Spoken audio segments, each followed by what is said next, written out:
नमः शिवाय। श्री शिव महापुराण वायवी संहिता उत्तरखंड 34वां अध्याय। मोहवश ब्रह्मा तथा विष्णु के द्वारा लिंग के आदि और अंत को जानने के लिए किए गए प्रयत्न का वर्णन। उपमन्यु जी बोले, हे कृष्ण, नित्य नैमित्तिक तथा काम्य व्रत से जो सिद्धि यहाँ कही गई है वह सब लिंग अथवा मूर्ति की प्रतिष्ठा से शीघ्र ही प्राप्त हो जाती है। समग्र जगत लिंगमय है और सब कुछ लिंग में प्रतिष्ठित है। अतः लिंग की प्रतिष्ठा कर लेने पर सबकी प्रतिष्ठा हो जाती है। ब्रह्मा, विष्णु, रुद्र अथवा अन्य किसने लिंग प्रतिष्ठा को छोड़कर अपना पद प्राप्त किया है, अर्थात किसी ने भी नहीं। इस प्रतिष्ठा के संबंध में और अधिक क्या कहा भी जाए, क्योंकि स्वयं शिव ने भी विश्वेश्वर लिंग की प्रतिष्ठा की है। अतः इस लोक तथा परलोक में कल्याण के लिए प्रयत्न पूर्वक परमेश्वर के लिंग अथवा मूर्ति की स्थापना करनी चाहिए। श्री कृष्ण बोले, यह लिंग क्यों कहा गया? महेश्वर लिंगी कैसे हैं?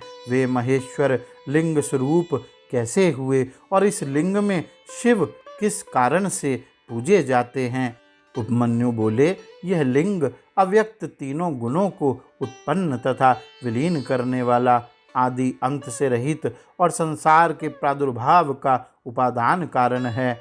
वह लिंग ही मूल प्रकृति तथा आकाश रूपा माया है। यह चराचर जगत उसी से उत्पन्न हुआ है। वह लिंग अशुद्ध, शुद्ध तथा शुद्धाशुद्ध इन तीन भेदों वाला है।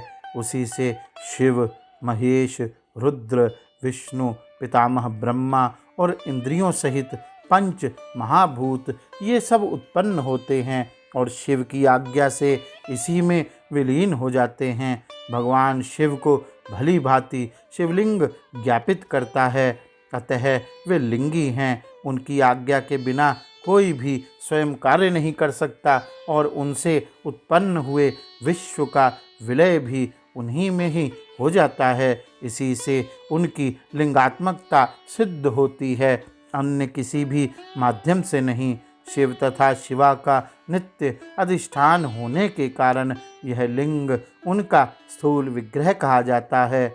अतः उसी में नित्य अम्बा सहित शिव की पूजा की जाती है। लिंग की आधार वेदिका साक्षात महादेवी पार्वती हैं और उस पर अधिष्ठित लिंग स्वयं महेश्वर हैं। उन दोनों के पूजन से ही वे शिव तथा वे पार्वती पूजित हो जाते हैं। परमार्थिक रूप से तो उन विशुद्ध रूप होने से देह भाव है ही नहीं। अतः उनके लिंगात्मक देह की कल्पना वस्तुतः औपचारिक है। वही परमात्मा शिव की परमा शक्ति है। वह शक्ति परमात्मा की आज्ञा को प्राप्त करके चराचर जगत की सृष्टि करती है। सैकड़ों वर्षों में भी उसकी महिमा का वर्णन नहीं किया जा सकता, जिसने पूर्व काल में ब्रह्मा तथा विष्णु को भी मोहित कर दिया था। पूर्व काल में इस त्रिलोकी का प्रलय हो जाने पर जब भगवान विष्णु जलशैया पर विराजमान होकर निश्चिंत हो सुखपूर्वक शयन कर रहे थे, तब लोक पितामह ब्रह्मा अपनी इच्छा से वहां जा पहुँचे।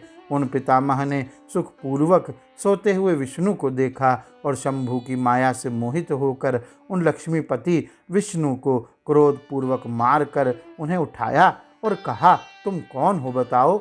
हाथ के तीव्र प्रहार से आहत हुए वे विष्णु क्षण भर में जग गए तथा उन्होंने शयन से उठकर ब्रह्मा जी को देखा और मन में क्रुद्ध होकर भी स्वयं क्रोध रहित की भांति उनसे कहा, हे वत्स, तुम कहाँ से आए हो और इतना व्याकुल किस लिए हो, इसे बताओ। विष्णु का यह प्रभुत्व गुण सूचक वचन सुनकर रजोगुण से चित्त के आक्रांत होने के कारण विष्णु के प्रति शत्रुता की भावना वाले ब्रह्मा ने पुनः उनसे कहा, जैसे गुरु अपने शिष्य से कहता है वैसे ही तुम मुझे वत्स ऐसा क्यों कह रहे हो? क्या तुम मुझ स्वामी को नहीं जानते हो? यह संपूर्ण जगत प्रपंच जिसकी अपनी रचना है, अपने को 3 रूपों में विभक्त करके मैं इस जगत का सृजन करके पुनः इसका पालन करता हूँ और अंत में संहार भी कर देता हूँ। संसार में मेरी सृष्टि करने वाला कोई नहीं है। उनके ऐसा कहने पर उन अविनाशी विष्णु ने भी ब्रह्मा से कहा, मैं ही इस जगत का आदिकर्ता, परिपालक तथा संहारक हूँ। आप भी पूर्व काल में मेरे ही अव्यव स्वरूप से अवतीर्ण हुए थे। मेरी ही आज्ञा से तुम अपने को 3 रूपों में विभक्त करके तीनों लोकों का सृजन करते हो, पालन करते हो और फिर अंत में संहार भी करते हो। क्या तुम मुझ जगतपति निर्विकार नारायण को भूल गए हो और अपने ही पिता का ऐसा अपमान कर रहे हो? इसमें तुम्हारा अपराध नहीं है। तुम मेरी माया के कारण भ्रमित हो गए हो। तुम्हारी यह भ्रांति मेरी कृपा से शीघ्र ही दूर हो जाएगी।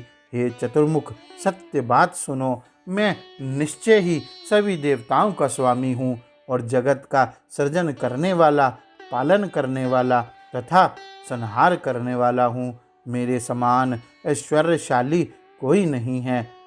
ब्रह्मा तथा विष्णु का आपस में इस प्रकार का विवाद हुआ और रजोगुण के कारण बद्ध वैर वाले उन दोनों के बीच घूसों से एक दूसरे पर तीव्र प्रहार करते हुए भयानक तथा रोमांचकारी युद्ध होने लगा। तब उन दोनों देवताओं के अभिमान को नष्ट करने के लिए तथा उनके प्रबोधन के लिए उनके बीच अद्भुत शिवलिंग प्रकट हुआ, जो हजारों ज्वाला समूहों से युक्त, असीम, अनुपम, क्षय वृद्धि से रहित और आदि, मध्य तथा अंत से रहित था। तब उसके हजारों ज्वाला समूहों से ब्रह्मा तथा विष्णु मोहित हो गए और युद्ध छोड़कर यह क्या है ऐसा सोचने लगे। जब उन दोनों को उसकी यथार्थता समझ में नहीं आई, तब वे उसके आरंभ तथा अंत की परीक्षा करने के लिए उद्यत हुए। उस समय ब्रह्मा जी पंख धारण किए हुए हंस रूप होकर सभी और मन तथा वायु के सदृश वेगवान होकर प्रयत्नपूर्वक ऊपर की ओर गए और विश्वात्मा विष्णु भी नील अंजन पर्वत के समान वराह का रूप धारण कर नीचे की ओर गए। इस प्रकार वराह रूपधारी विष्णु जी शीघ्रता करते हुए 1000 वर्षों तक नीचे जाते रहे, किंतु वे इस लिंग के मूल देश को अल्पमात्र भी देख पाने में समर्थ नहीं हो सके। उसका अंत जानने की इच्छा से उतने ही समय तक ऊपर की ओर गए हुए ब्रह्मा भी अत्यधिक थक गए और उसका अंत ना देखकर नीचे गिर पड़े। उसी प्रकार आकुल नेत्रों वाले भगवान विष्णु भी थक कर बड़े कष्ट से शीघ्रतापूर्वक नीचे से ऊपर आ गए। वे दोनों आकर आश्चर्य तथा मुस्कान से युक्त होकर एक दूसरे को देखने लगे और शिव की माया से मोहित होकर अपने कृत्य तथा अकृत्य को नहीं जान सके। उस समय वे दोनों उस लिंग के पीछे, बगल में तथा आगे खड़े होकर उसे प्रणाम करके यह क्या है ऐसा सोचने लगे। गौरी शंकर भगवान की जय। ओम नमः शिवाय।